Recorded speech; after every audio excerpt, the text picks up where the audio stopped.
আসুন।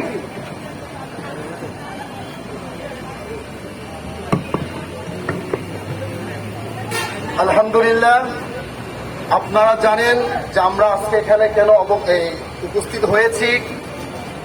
আমরা জানি বারবার একই কাজ বারবার এই বাংলাদেশে হয়েই যাচ্ছে, এর কোনো বিচার আমরা পাচ্ছি না, ঠিক কিনা বলেন?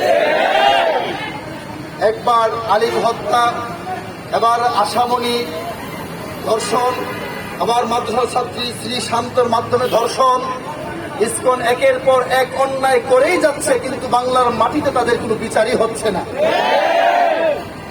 বাংলাদেশের প্রশাসনকে আমরা বলতে চাই, এই ফিনিশিং এ আমরা দেখলাম যে গত কয়েকদিন আগে টঙ্গী TNT জামে মসজিদের সম্মানিত খতিবকে পাচার করার উদ্দেশ্যে গুম করে তাকে এমন ভাবে অত্যাচার করেছে, নির্যাতন পর্যন্ত করেছে, সেটা বাংলার মুসলমান কখনো মেনে নিতে পারে না, ঠিক কিনা বলেন?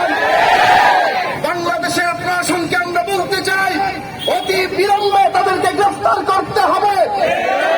গ্রেফতার করতে না পারেন তাহলে এই আইন বাংলাদেশের জনতা হাতে তুলতে বাধ্য হবে, ঠিক কিনা? বাংলাদেশের উপদেষ্টা মন্ডলীদেরকে বলতে চাই, যেইভাবে বাংলাদেশে আওয়ামী লীগ নিষিদ্ধ হয়েছে, অন্যান্য দল নিষিদ্ধ হয়েছে, ইসকনকে নিষিদ্ধ করতে হবে।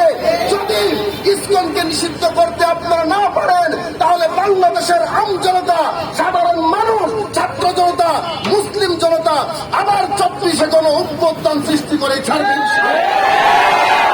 আমার বক্তব্য শেষ করলাম। আসসালামু আলাইকুম ওয়া রাহমাতুল্লাহ।